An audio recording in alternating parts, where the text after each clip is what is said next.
والسلام على سيدنا ونبينا محمد وعلى آله الطيبين الطاهرين وصحبه المنتجبين وعلى الجميع الأنبياء الله والمرسلين. Me emrin e Allahut të gjithë mëshirshëm, mëshirëplotit, falënderimet më të sinqerta për Allahun e madhruar, paqja e bekimet e Allahut qofshin mbi profetin Muhammed, mbi familjen e tij të pastër, mbi shokët e tij të zgjedhur dhe mbi të gjithë të dërguarit dhe profetët e Allahut të madhruar. Të dashur vëllezër dhe motra, ju përshëndes të gjithëve me përshëndetjen e bukur islame. Assalamu alaikum wa rahmatullahi wa barakatuhu. Paqja, bekimet, mirësitë dhe mëshira e Allahut qofshin mbi ju. Sot do të flasim rreth temës dietarët jo musliman për Imam Aliun, paqja qoftë mbi të. Në ajetin 7 të surës Bejine, Allahu i madhruar thot: Bismillahirrahmanirrahim. Innal ladhina amanu wa amilu salihati ulaika hum khairul bariyya. Padyshim, ata që besojnë dhe punojnë veprat e mira, pikërisht ata janë krijesat më të mira. Shumë komentues të Kuranit, pra mufassir, kanë transmetuar se ky ajet i begat ka zbritur për Imam Aliun, paqja qoftë mbi të, dhe për pasuesit e tij, siç thon Ibn Abbasi, Mujahidi, Tha'labi, Jalaluddin Suyuti në tafsirin e tij, Durrul Manthur, Muhyiddin at-Tabari në tafsirin për at-Tabari, e të tjerë. Të dashur vëllezër dhe motra, kemi hyrë në 10 ditën e fundit të muajit të begat të Ramazanit. Dhe në ditën e 21 të këtij muaji të begat, ummeti islam u godit nga një fatkeqësi, tragjedi e madhe, e cila ishte martirizimi i krijesës më të mirë, siç thotë ajeti pra 7 surës Bejine, pas profetit Muhammed, sigurisht, sepse askush nuk është si profeti Muhammed sallallahu alaihi wa sallam. Dhe ky ishte praprisi besimtarëve Imam Aliu, paqja qoftë mbi të,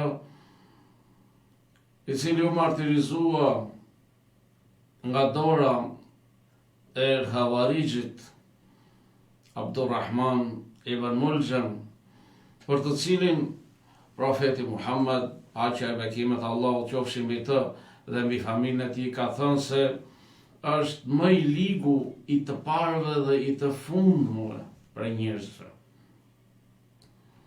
Imam Aliu, paqja qoftë mbi të, është një nga figurat e rëndësishme islame. Ai është kushëriri të dhëndri i profetit Muhammed sallallahu alaihi wa alihi. Është bashkëshorti i Fatima Zahras, paqja qoftë mbi të, dhe babai Imam Hasanit dhe Imam Husejnit.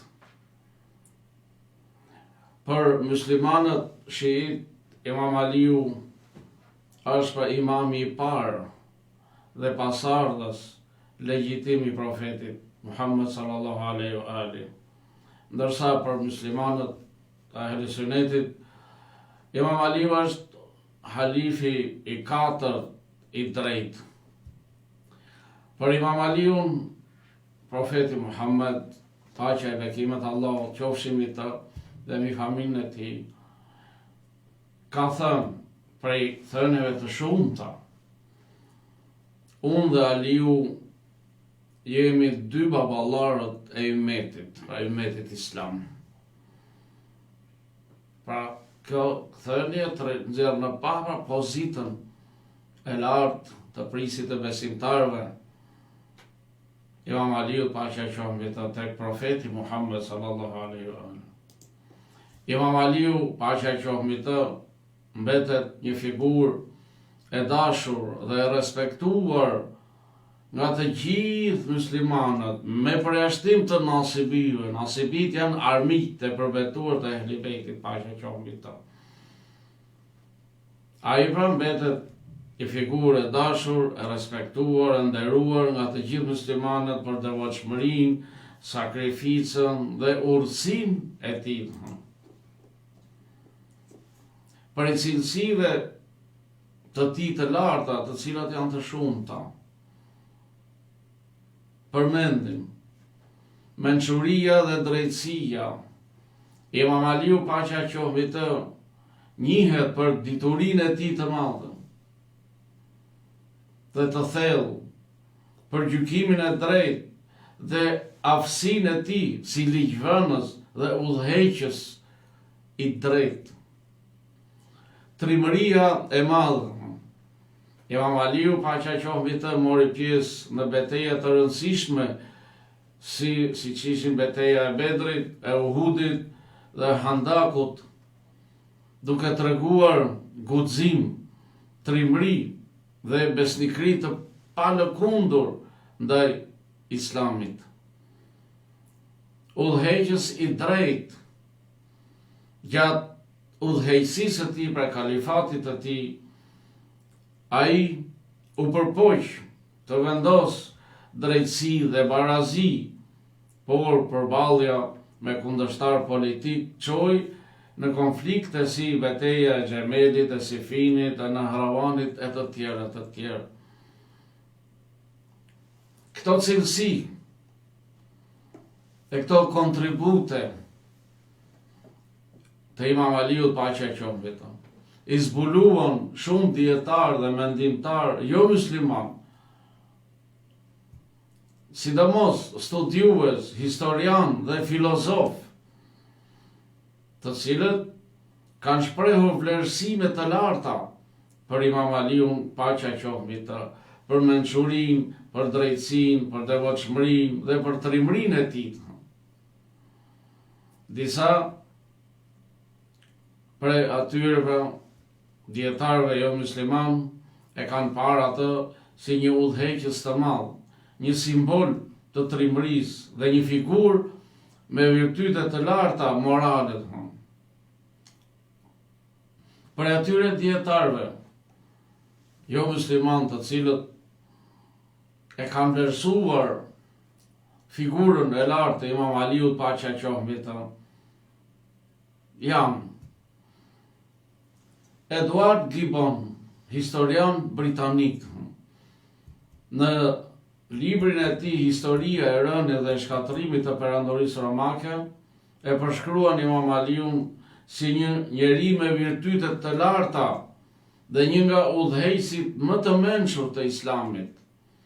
Ai thekson besnikërinë dhe ndershmërinë e tij të Imam Aliut, paqja qoftë mbi të, në qeverisje.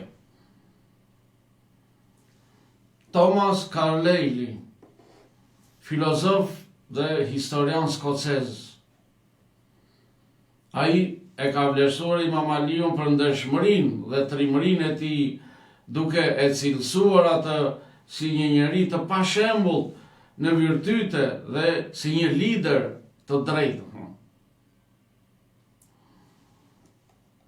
Wilfred Madelung është orientalist dhe historian gjerman. Në librin e tij Pasardhësia e Muhamedit, Madelung argumenton se Imam Aliu ishte trashëgimtari i natyrshëm i profetit Muhammed dhe e përshkruan atë si një njeri të devotshëm, pra e përshkruan Imam Aliun a.s. si njeri të devotshëm dhe të drejtë që e vendoste parimin mbi politikën. Pra, kurse sot shohim të kundërtën, është vendos pra politika mbi parimin. Imam Aliu a.s. ishte ai që vendoste parimin mbi politikën.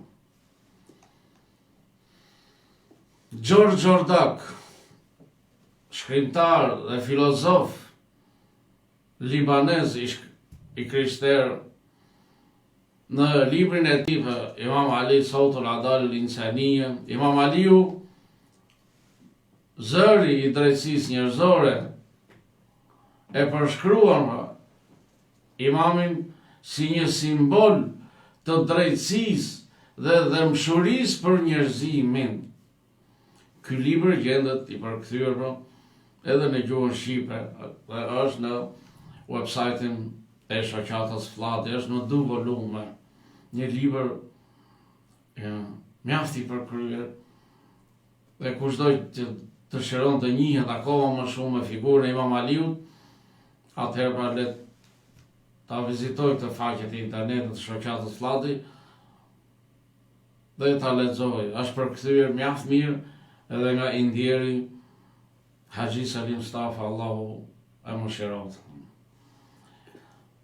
Simon Oakley, një historian anglez, ai e ka lavdruar Imam Aliun për guximin e tij dhe e ka përshkruar atë si një njeri të mençur dhe të ndershëm që u dallua si një udhëheqës i madh shpirtëror dhe politik.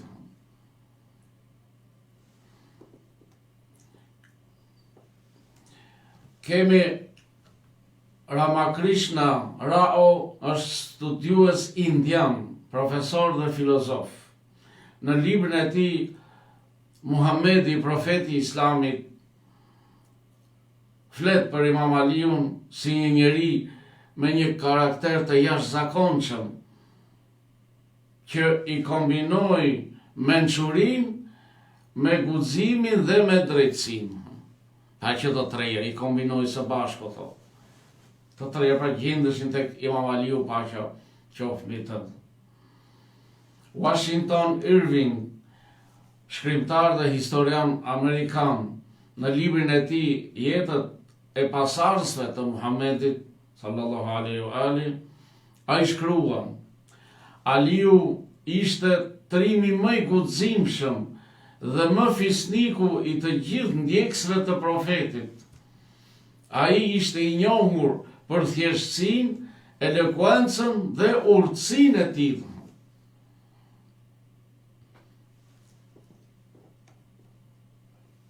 Carles Mills, historian britanik, në veprën e tij Historia e Muhammedanizmit, ai e përshkruan Imam Aliun si një nga burrat më të lavdruar të historisë islame për virtytet e tij të larta dhe për kushtimin ndaj drejtësisë, që sa nevojë kemi për këtë drejtësi sot, që thjesht është bojë mbi letër.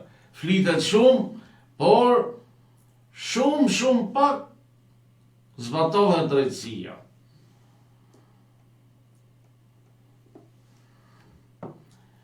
Philip Khoury Hitti, historian dhe orientalist libanezo-amerikan, në librin e tij Historia e Arabëve, ai thotë: Aliu përfaqëson idealin e një kalorësi të përsosur musliman. Ai ishte një poet, një filozof dhe një njeri me zemër të madhe, thotë. Michael Hart, shkencëtar dhe historian amerikan, në librin e tij 100 personalitete, një rënditje personave më ndikues në histori, ai e ka përfshirë Imam Aliun si një nga figurat më të rëndësishme të historisë islame, duke theksuar ndikimin e tij në filozofi dhe në politikë. William Muir, historian dhe orientalist britanik, në librin e tij Jeta e Mahomet, The Life of Muhammad, ai e përshkruan Imam Aliun si një njeri të mençur, një luftëtar të guximshëm, që ishte gjithmonë i gatshëm për të sakrifikuar për të vërtetën. Dhe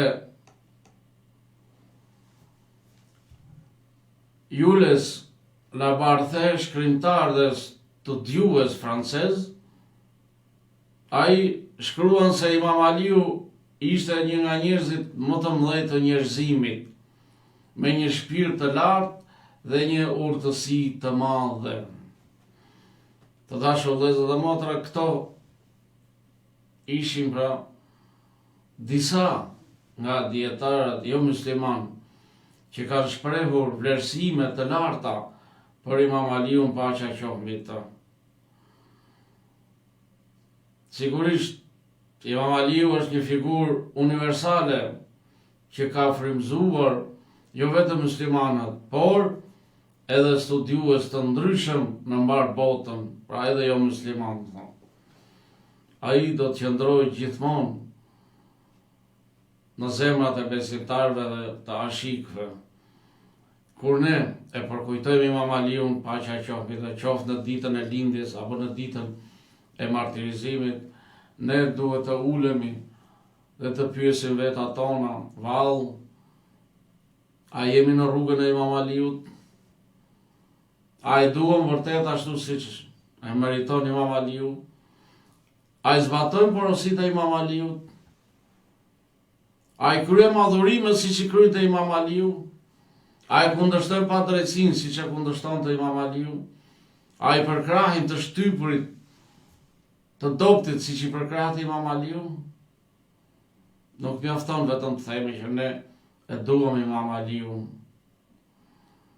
Duhet që dashuria për Imam Aliun të përkthehet në vepra.